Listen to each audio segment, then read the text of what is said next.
বাংলাদেশ তিন দিকে ঘেরাও, শুধু একদিকে বের হওয়ার রাস্তা। তিন দিক কি? একদিকে হলো সাগর, একেবারে আপনাদের এই কক্সবাজার থেকে শুরু করে সেই খুলনা, বরিশাল, বাকেরগঞ্জ পর্যন্ত নদী আর সাগরের বেষ্টনী ঘেরাও, ঠিক না? আর পঞ্চগড় থেকে সিলেট, সিলেট থেকে চিটাগাং পর্যন্ত পাহাড়ের বেষ্টনী। তাহলে তিন দিক আমাদের, দুই দিকে পাহাড়, একদিকে সাগর। শুধু সাতক্ষীরা, রাজশাহী, যশোর ওই অঞ্চল দিয়ে স্থল অঞ্চল, ওই দিক দিয়ে বের হওয়ার রাস্তা। এই জন্য আগের যুগে সামরিক বিশেষজ্ঞরা বলেছেন বাংলাদেশ এমন একটা দেশ, এই দেশে ঢোকার 100টা রাস্তা আছে, বের হওয়ার রাস্তা একটাও নেই। কেউ যদি ঢুকছে তো মরছে। আল্লাহু আকবার। কেউ যদি ঢুকছে তাহলে মরছে, তোমরা এই দেশে ঢুকো না।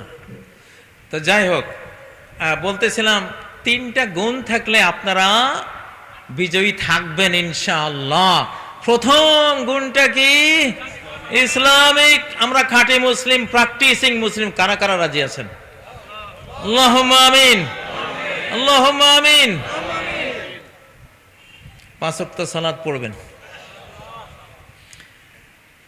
আর মেয়ে লোকগুলিরে পর্দা করাবেন। মেয়ে লোকগুলিরে, মেয়ে লোকরাই রাষ্ট্র। রাষ্ট্র মানে নারী, নারী মানে রাষ্ট্র। মেয়ে লোক হলো আসল রাষ্ট্র। যেই জাতি মেয়ে লোক হেফাজত করে না, সেই জাতির রাষ্ট্র টিকে না।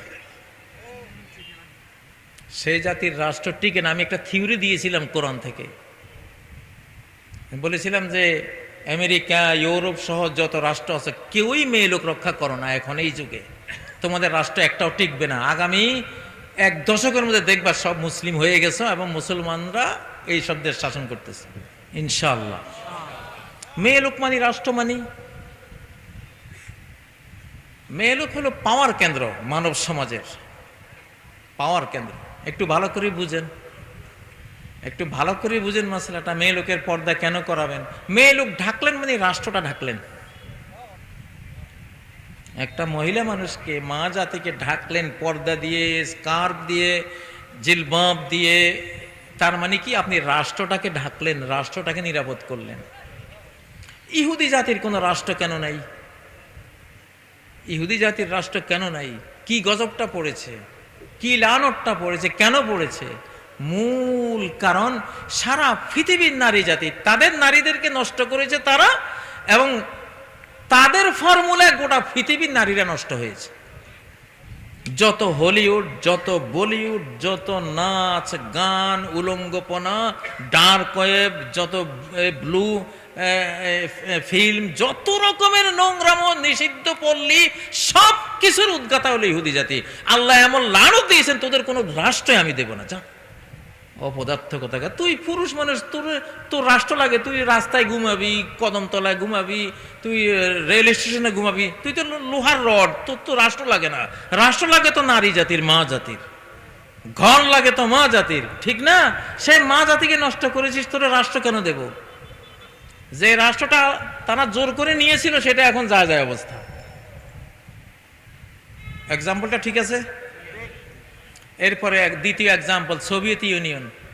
গোটা নারী জাতিকে রাষ্ট্রীয় মালিকানাভুক্ত করে দিয়ে, কোনো স্বামী নেই, কোনো কিছু নাই, মহিলাগুলি গরু ছাগলের মতো একেবারে দিয়ে দিস। আল্লাহ কয় তোদের এই রাষ্ট্র আমি রাখবো না।